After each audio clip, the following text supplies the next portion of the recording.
Dos eventos que eu participo de tecnologia, há no mínimo, eu chutaria no mínimo há 20 anos, eu vejo uma empresa, aliás, olha o comentário, via uma empresa destacando uma solução chamada Watson, da IBM.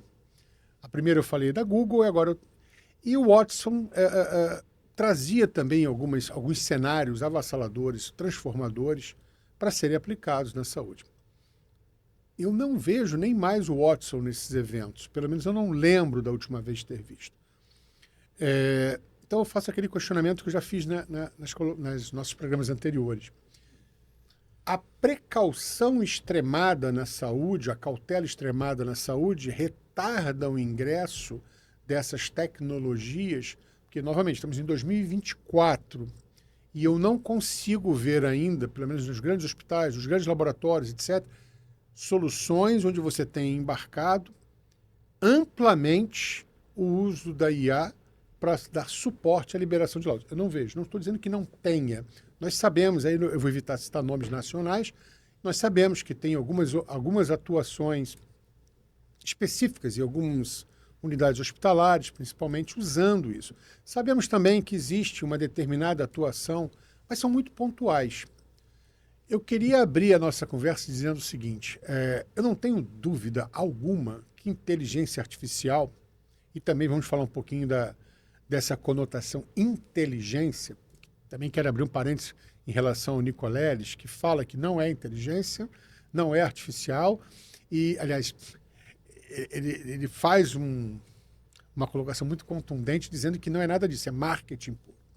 Então eu abro a nossa conversa dizendo o seguinte, eu tenho certeza que ela veio para ficar, mas eu tenho ainda um medinho, para não dizer um medão, que não seja mais um hype e mais ainda um marketing extremado, transformando de forma negativa aquilo que tinha que ser, que tem tudo para ser muito positivo. Especificamente esse exemplo que eu dei da Google, 2018, eu não vejo isso hoje. Novamente, eu acompanho esse processo, inclusive saiu um paper, para ser bem exato,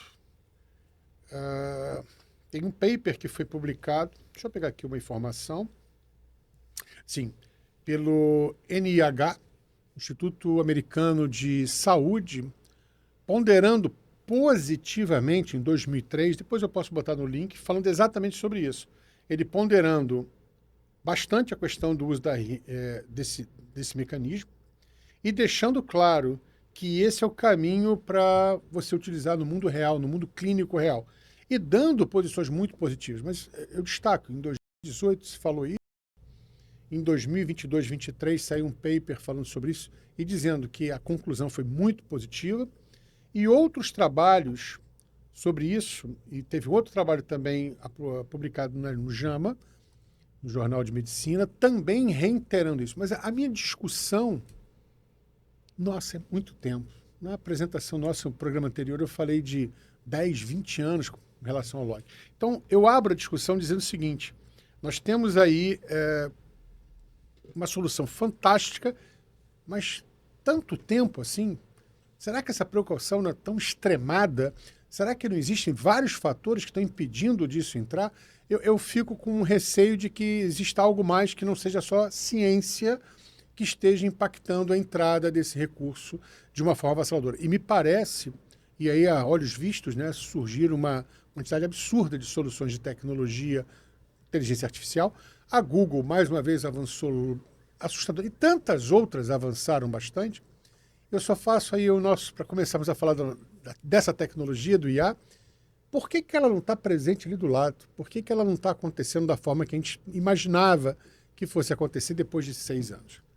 Eu abro aí essa... Será que não é também por questões de preocupação dos médicos mesmos, né? Eu acho que também tu colocou que realmente a preocupação talvez atrapalhe um pouco, dependendo do nível de preocupação. Se a gente for olhar para o lado da tecnologia, hoje ainda se discute se a IA vai tirar ou não o emprego dos profissionais. Então, assim, as pessoas ainda não entendem que veio para somar e não para tirar. Seria um suporte, né? Com certeza, dentro da saúde vai ter sempre uma precaução muito extremada, porque qualquer porcentagem que seja mínima, a gente está falando de vida. Você falou ponto-chave. Eu acho que uma parcela disso é precaução. Inclusive, tem um trabalho também, nós pesquisamos isso, um trabalho falando dos problemas que houveram da inteligência artificial sendo utilizada para exatamente essa parte de laudagem, geraram problemas. Não era bem laudagem, já é interação mesmo clínica, e isso depois a gente pode botar lá nos nossos links exatamente falando sobre isso, que gerou uma série de adversidades. O programa de IA sugeriu uma série de procedimentos, sugeriu medicamentos, e esses medicamentos o paciente já tinha, estou lembrando exatamente de um caso que eu estava vendo nesse paper, o paciente já tinha uma fragilidade, estava sofrendo de hemorragia, e o medicamento sugerido, ele tinha uma tendência hemorrágica avassaladora, isso não foi ponderado. E isso foi considerado muito crítico e queimou um pouco a imagem da IA. Eu acho que a precaução, Fábio, Dr. Pocket, é o ponto-chave. Eu defendo fervorosamente que é isso que acontece na medicina de uma forma geral. Mas eu tenho receio de que tem um outro lado aí que possa estar fragilizando a implantação disso. Ou seja, o medo de que vai tirar meu emprego. E eu acho que não vai tirar o emprego. Eu acho que ele pode ser uma ferramenta extremamente positiva para te apoiar. E é isso que eu queria que a gente debatesse um pouquinho aqui hoje. Seria um copiloto, né, para o médico. Copiloto. Você imagina que as pessoas hoje já procuram o Dr. Google, né, para entender da doença, entender como tratar, né, sem nenhuma intervenção médica, né, sem nenhum médico ajudando nisso. Então isso já é um problema, né? Isso é um grande problema, né? Porque acaba gerando, você mascara situações, a pessoa acaba se automedicando, vai gerar um cenário muito grave. Mas no caso da IA utilizada por uma empresa como essa, que cria uma plataforma gigante para suportar laudagem em massa, me parece que eles já devem ter uma sustentação tecnológica, médica. Os números apresentados eram gigantescos. E o que me causou um pouco vamos dizer assim, de choque é passar 6 anos e eu não vi nenhum movimento.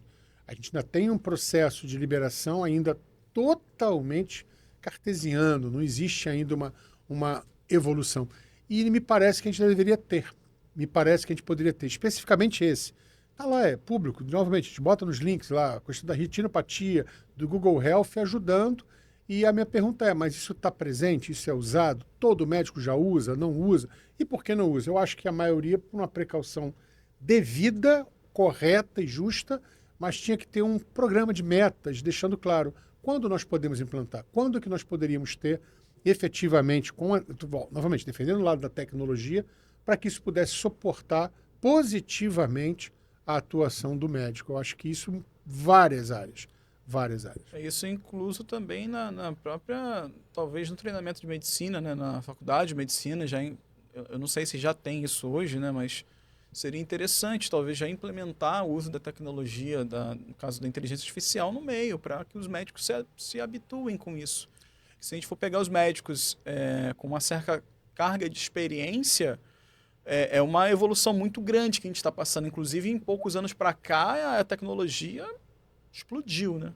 Tem alguns grupos de faculdades, né, de medicina, um determinado grupo do Brasil, já sei que eles colocam, por exemplo, para os médicos entenderem que, isso, por exemplo, isso que eu vou falar é básico, mas parabéns para eles que eles estão fazendo isso, mostrando o que é um PEP, o que é um prontuário eletrônico do paciente, como usa, quais são as soluções, o que o mercado está oferecendo, para que ele já consiga entender que não é mais razoável que o histórico do paciente esteja sendo feito ainda numa ficha.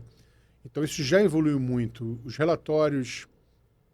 últimos relatórios que foram feitos de pesquisa, principalmente na parte de saúde, mostram que o PEP avançou muito no Brasil. Os relatórios da CERT, que são, aliás, muito bem compilados, eles já mostram uma evolução muito significativa. Mas eu não vi nada que destacasse a evolução da IA, da inteligência artificial de fato, aplicada à medicina. Então a gente teria que acompanhar e entender o porquê que isso talvez não ganhou isso. E mais, eu acho que no momento que proliferar uma série de cases, que mostram o uso, que assessoram, apoiam esse uso, vai ser muito bom.